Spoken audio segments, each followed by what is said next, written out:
I'd love to start off with hearing a little bit about your experience of beginning teaching the geometry and construction curriculum and kind of now looking back on it, what you remember feeling was different about the experience of moving into teaching it from your previous teaching experience.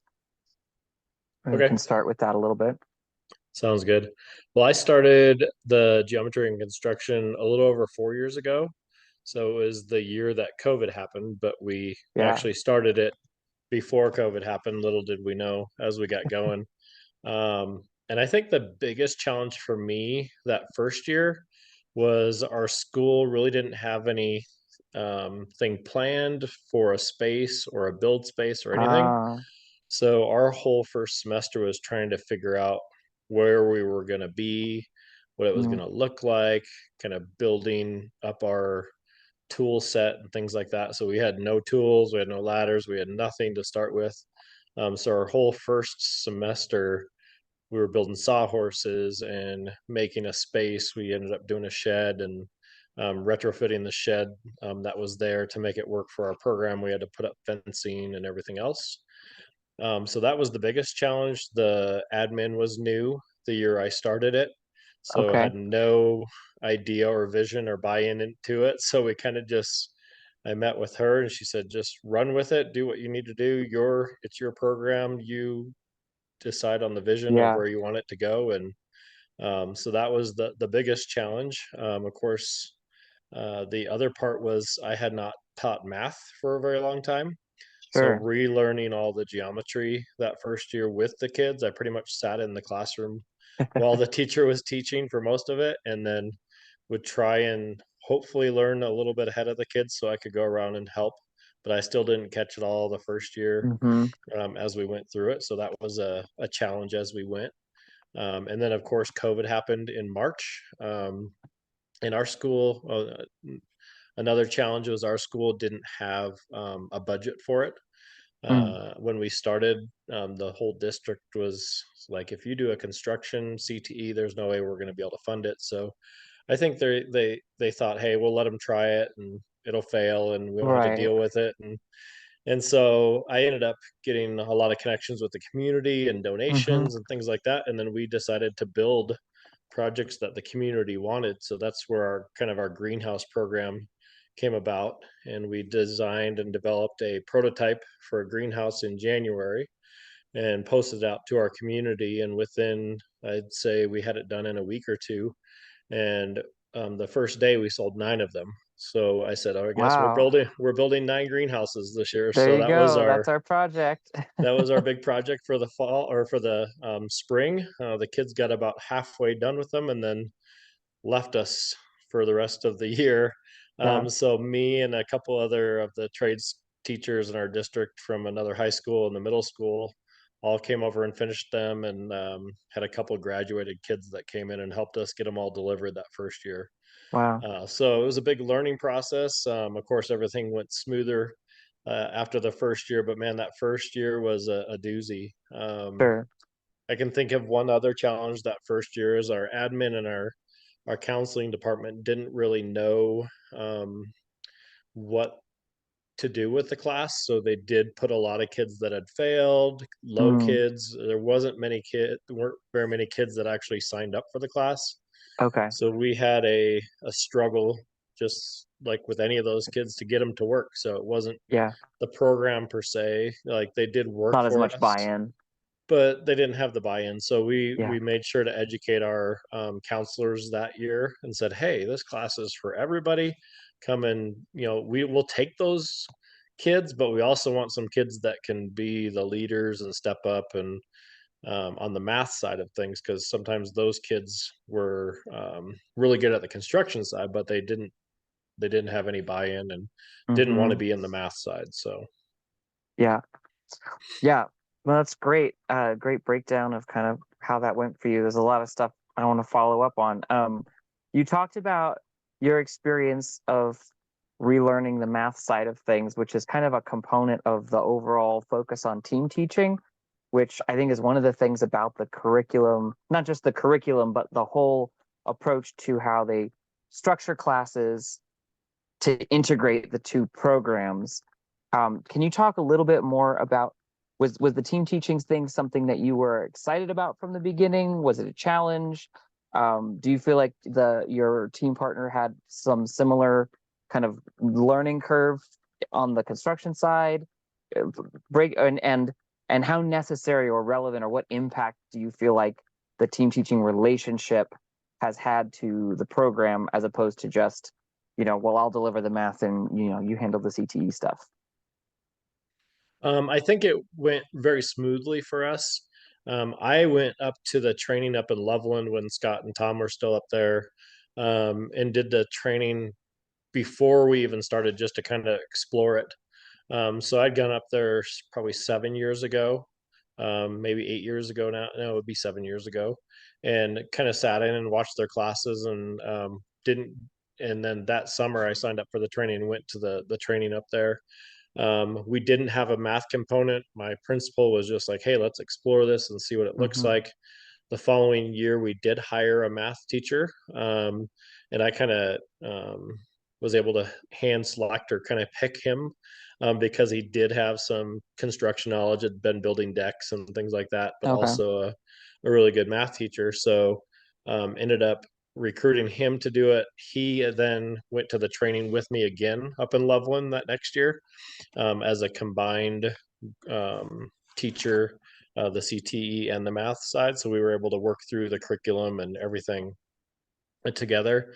And then that was the year we came back, and then the new principal was there and everything. So we both kind of were struggling with that group of kids that didn't necessarily want to be in any class, but also with a new curriculum, new building, and then just trying to figure it all out that first year. We definitely didn't get through everything. And I would say, as a trainer now for the GIC, like I talk to teachers all the time. It's like, man, there's so much. Is like, don't worry about the first year about hitting every Mm-hmm. single part of it because there's way too much to do. And I still kind of pick and choose some of the things that I feel are most important or that I want to get through on some of the activities, and some of them that, yeah, they work, but they're not as necessary as some of the other ones.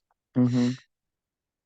Yeah, but that team teaching dynamic is definitely, I think, in some cases it's the part that presents a little more of a stretch or is newer for some teachers, but I know it definitely seems to make a really significant difference to at least like the students' experience of the class, Yeah. compared I to just a normal classroom. I look forward to the team teaching, just because I knew the person the year before because we Yeah. had met and kind of worked through the curriculum. We had a year to plan it out. So I look forward to working with him. I also ate lunch with them, the math department, the year before, even though I was on the CTE side of the building. So I was familiar with him and his teaching strategy, and it all worked well, gelled well with my program. Unfortunately, we weren't able to keep him 2 years into it. Mm. He ended up switching out and going to Okinawa and is teaching at the Department of Defense schools now. Oh wow. So when that happened, it happened probably 3 weeks into the school year. And so they ended up detaching the math side of it and making me the full GIC teacher. Mm. So I've seen kind of both sides of it. Definitely the team teaching side is the best, Yeah. but also running it from a singleton side. And I know there's a lot of teachers that do it. So there's some in the country that run the CTE side and then throw in some math as much as we can. And then there's also some math teachers that bring in as much of the CTE as they can. Mm-hmm. But right now, I don't have a partner. I am teamed up with our geometry teacher. So I give them activities and they kind of share where they're at in their classes. And I bring in what I can from our CTE side. Mm-hmm. So definitely kind of seeing both sides of it, but definitely the team teaching side works the best. But it doesn't have to be Yeah. run that way every Yeah. single time. So, Yeah. Sometimes you got to just work within the constraints of your circumstances for sure. yep.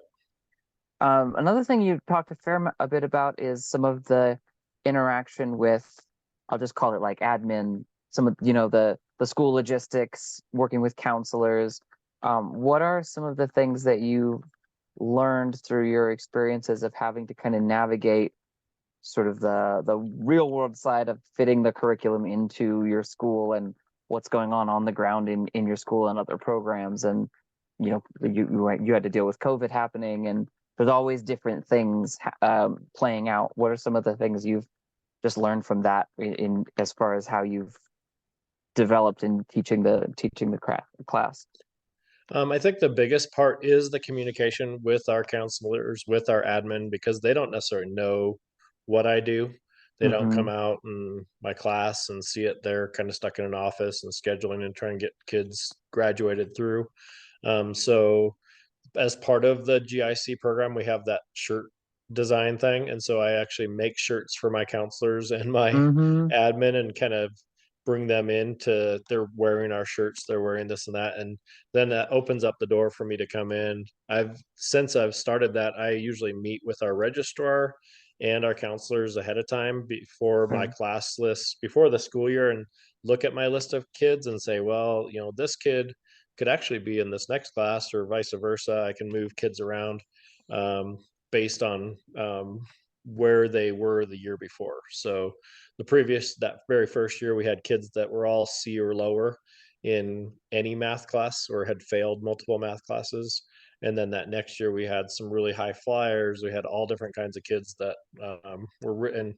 It brought my lower kids up and also promoted those higher kids into more leadership opportunities. Nice. So I think the since I started it, the admin and the counselors are all now fully bought in. Our program out of the whole school has doubled, if not tripled, since we've started it. When Mm-hmm. we did start, they said, "Oh, you're only going to get one class, and we don't have any more FTE to keep expanding this." And now it's like going bonkers in the whole places. We just hired another full CTE teacher to kind of help because with the geometry and construction, it opened the door for more CTE pathways after that. So we started Sure. a construction two, which is a kind of a handyman type class where they learn all the sub trades. We're not really building anything, but they're doing electrical and plumbing and sheetrock and concrete and everything like Mm-hmm. that. And then just this year, we started our house build.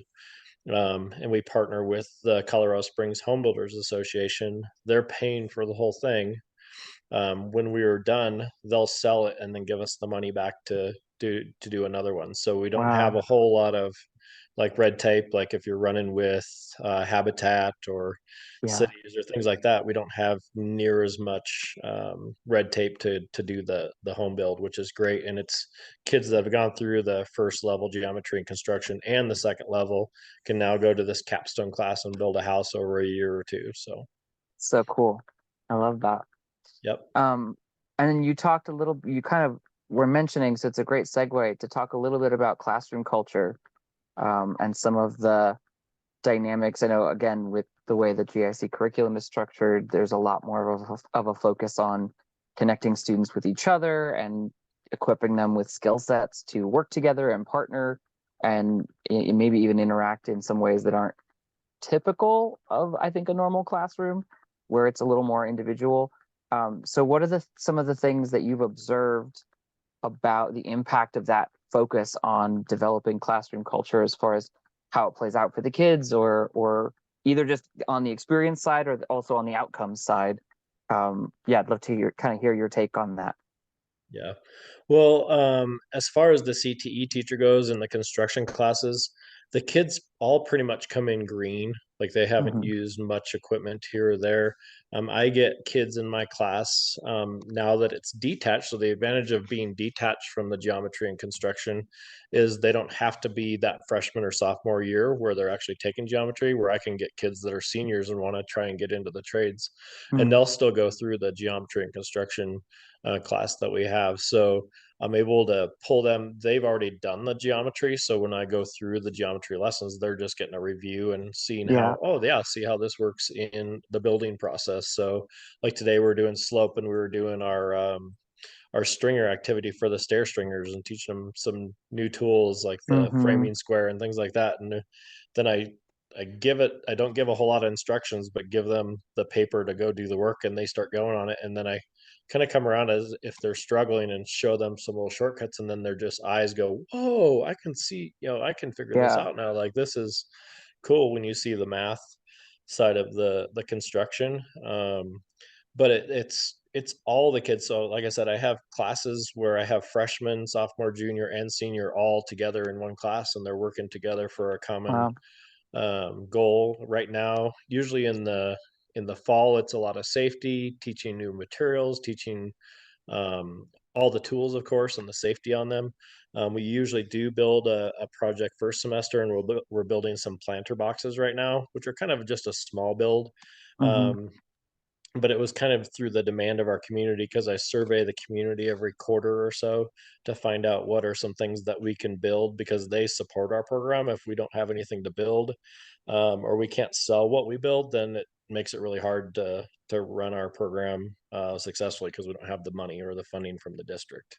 Mm-hmm. So that whole side of it, the girls, the guys, the young kids, the old kids, they all work together. I do often have teachers come and say, "Man, how do you get this kid to work in your class when he just sits in Mm-hmm. the corner?" It's like, well, he doesn't have an option. He's got to get up, he's got to move, he's got to build stuff. Our class is, it's so much hands on, Yeah. but they have to earn the hands on. So if they're not caught up on their other stuff, then they sit in the room and they work on stuff. We're out on the picnic tables, they're working on catching up. We in Colorado have an option to certify our kids. So each of our programs comes with a certification, so we can get some money from the state from the CDIP grants. So I give an OSHA 10 certification, and it's called Pact Core through the Home Builders Institute. The first year kids, both they get the OSHA 10 and the Pact Core, which are kind of safety tools and materials Mm-hmm. and kind of that type of stuff. And then my second year kids get a thing called construction technology certification, and that's kind of the handyman training that they get. Right. So by getting those certifications, we're able to now get some money from the state to help support our program as well. I was just about to ask you About the to talk a community. little bit more of, yeah, on the community side, if we could talk a little bit about what that looks like in practice, and maybe any tips or takeaways that you can offer about kind of that aspect of engaging with the wider community, pulling them into the process, helping them find ways of supporting it, and even just being aware of it, and some of those things. Yeah. Okay. Our very first year, like I said, we had to design some projects that the community wanted, because we didn't have any money at the time to build anything. So we actually had a neighbor up the street from the school was tearing out their redwood deck. And so we went up and took all of the redwood decking 2x6s and cut Mm, out the best parts of them to make some 2x4s for our first greenhouse prototype. So our first nice. greenhouse was mostly made from someone's recycled 30-year deck that we built for the people to come and see. We did make some changes on the prototype before we actually sold the first one, because the first greenhouse was only 5 foot tall and I'm 6'3", so I was bumping my head on trusses. So we made the future greenhouses 6 foot tall on the walls. But the whole side for the community, I use something called Nextdoor, which is just a neighborhood app. Mm, And I would post all of our projects and our progress and just everything that we were doing in the class, so the community could see, hey, look, our school is starting a construction trades class that the community can jump in and support however way they want. So I always thank the community for what they're doing, whether it just be the positive words of encouragement or them buying our projects, or donations like of money or tools or things like that. So I get people all the time, hey, my father died or whatever. I've got some extra mm-hmm. tools, and for the most part, we can use some of those, but not a whole lot of them, because we have to have certain regulations for the schools Yeah. with safety and things like that. So I will never say no to anybody who wants to donate stuff. It just may not get used in our classroom. The kids might get to take it home, or whatever, if it doesn't fit for what we're trying to do. Mm-hmm. Uh, but the whole thing with the projects, we started out with the greenhouses, and over, let's see, we've we've built greenhouses over the last 4 years. So when we started the GIC program, we started with the greenhouses as our kind of our culminating project for the second semester. But the greenhouses themselves, after this summer, we ended up starting a summer internship where the kids could come in and build them as well to keep up with demand. We've built over 100 of them in the last four Mm, years.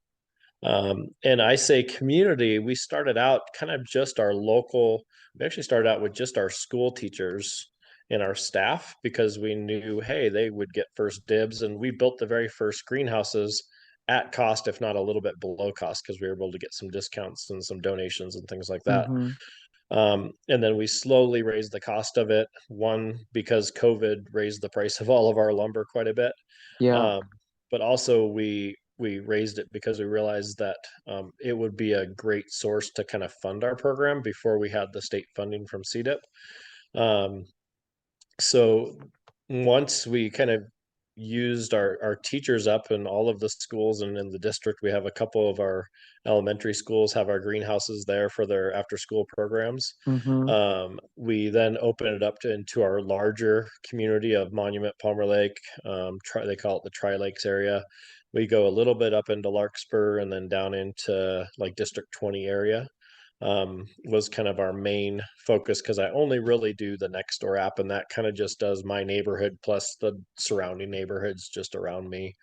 So that kind of opened us up to the community, but I found it was super important for me to connect there because then the district saw, man, this guy's creating all this positive feedback and all this Mm, positive stuff with the community where our community doesn't necessarily support the schools in a way financially. So we haven't passed a bond or a mill levy since the late 1990s, which makes it so that we are really overloaded in some of our schools, and teacher pay is one of the lower ones in the area just because we haven't been able to get that teacher support. But mm-hmm. everything on my program, we've had 100% support.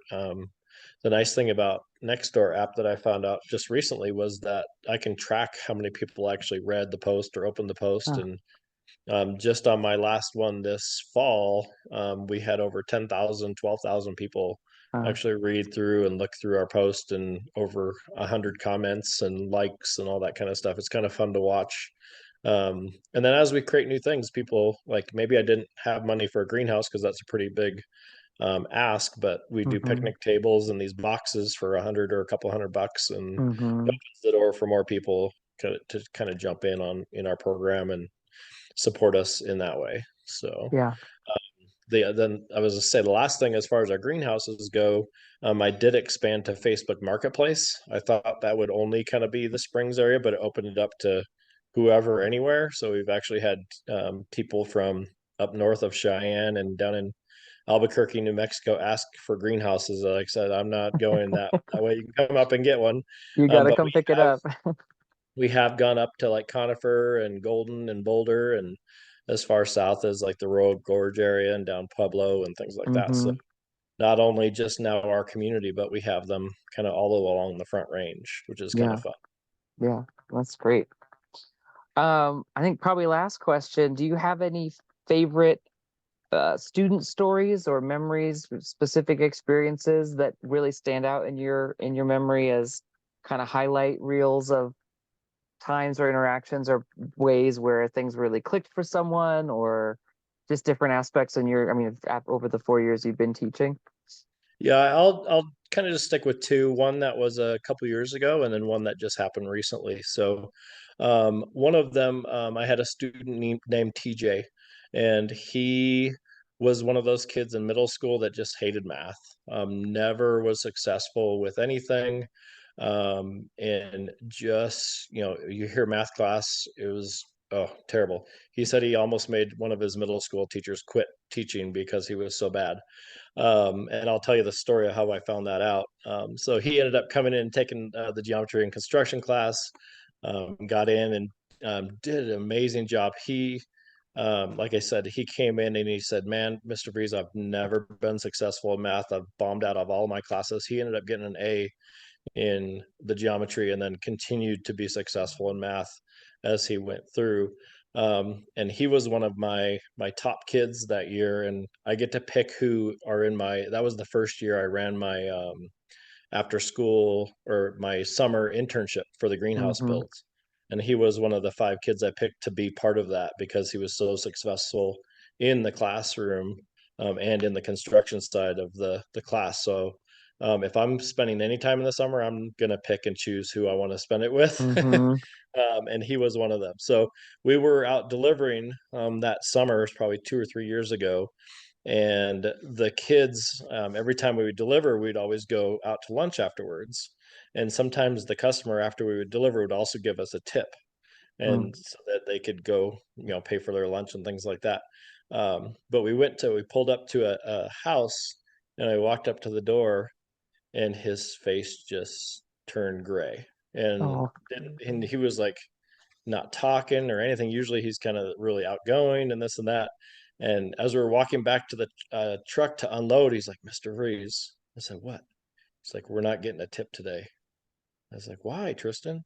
And he said, "That was my seventh grade math teacher that I almost made quit. And we're delivering her a greenhouse." And she saw him, and I think her face went the same shade of gray. She's like, "Oh no, this guy's building my greenhouse. I don't know if this Yeah. is gonna go well." Yeah. But we got it all built, put it all together, and she actually ended up giving us a tip, and we went out to ice cream afterwards, and she was That's super fun. excited, and we got to tell the story of how this kid transitioned from this like total like barely passing a seventh grade math class to being one of the top kids in the class in high school for the geometry class. So it Yeah. was really cool, just to kind of hear that story. But he's been doing all kinds of stuff, trades, since he took that class. He's been working for a home builder up here. He's and then just recently been doing some landscaping. I've talked to, and he graduated last year. I've talked to our trades partners, and I think he's in contact with them to try and get some other transitional work, to learn some more trades. But I think his Mm-hmm. ultimate goal is to become a pilot. So we'll see what Yeah. it all, see Yeah. where it goes. But it was just a fun story to see the transition from that kid that was Yeah. the bottom of the class to being the top of the class in just 1 year, and how that transitioned into all the rest of his high school. So that Yeah. was pretty cool. And then I have another kid, similar time frame. He graduated this last year as well, but kind of went a different path. So came in not really knowing what he was doing, for high school and things like that, and got connected in the geometry and construction. And then also was my first class for that construction two, which we started kind of the handyman training.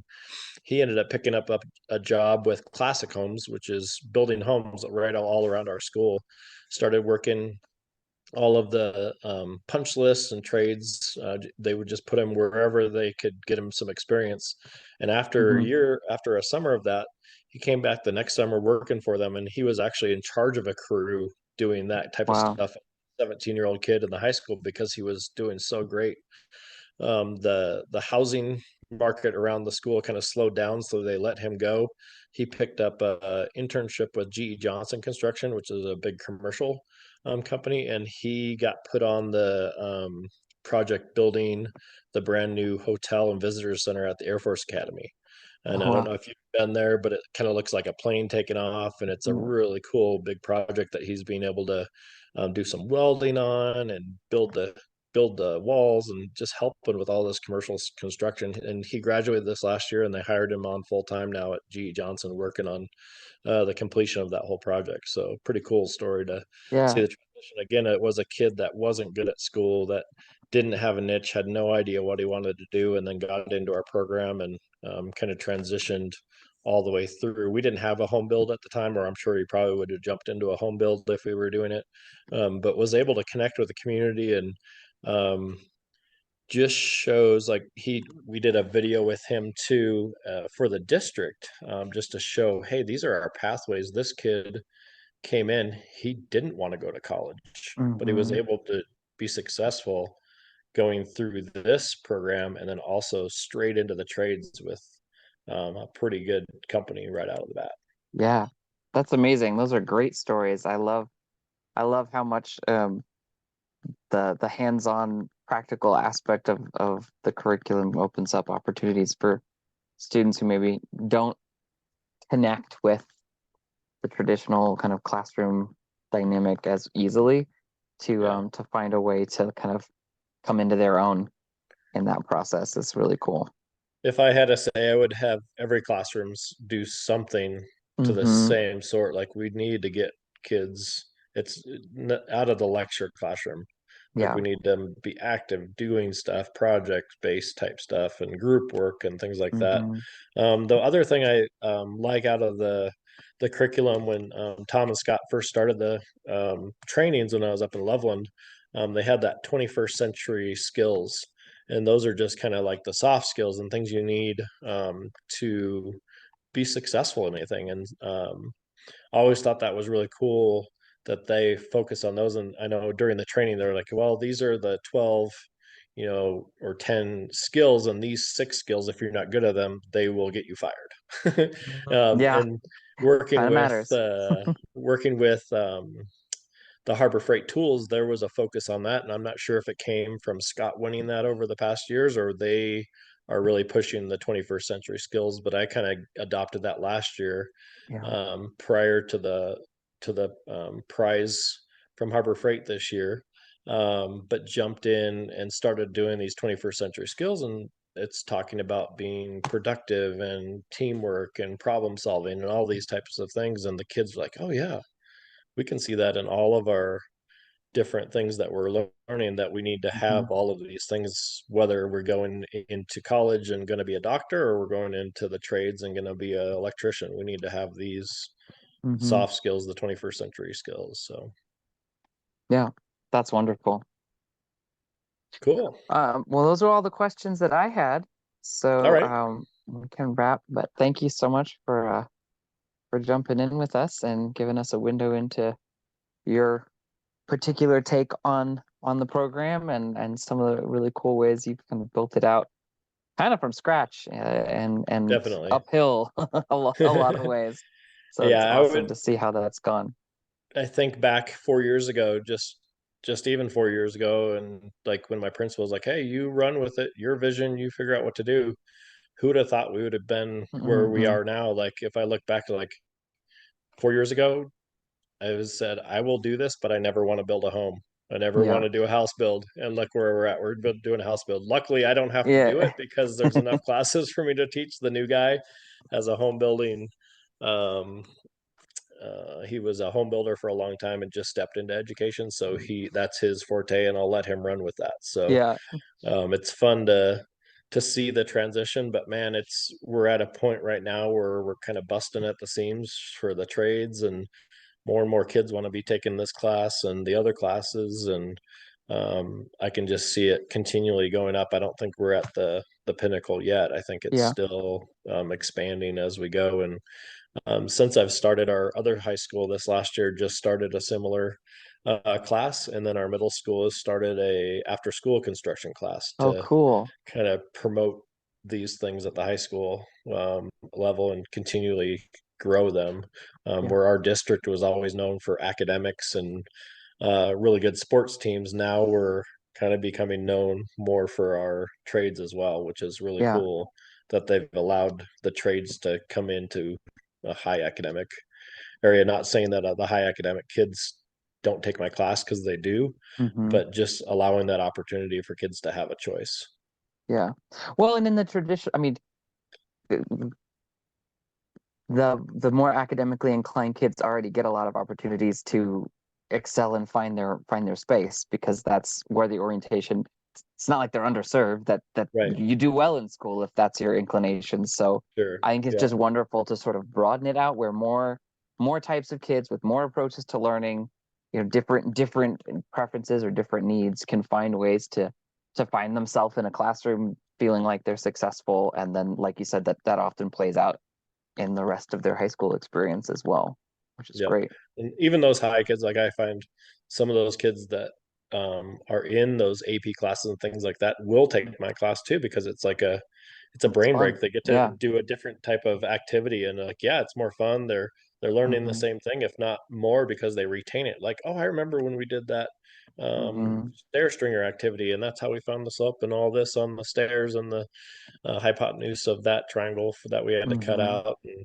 or we had to square up the activity on the ground for our greenhouses because our greenhouses are 8 by 10. So I make them do one of the activities out of geometry and construction to figure out how we're going to lay out our greenhouses before we even start building them, and have them Mm-hmm. write it out in chalk or tape or things like that on the Yeah. blacktop. So it's pretty fun to actually see them. We throw a lot of math in there, and sometimes they don't realize they're doing so much math, but it's all ingrained in all of Yeah. the projects and the things that we do. So it's really cool.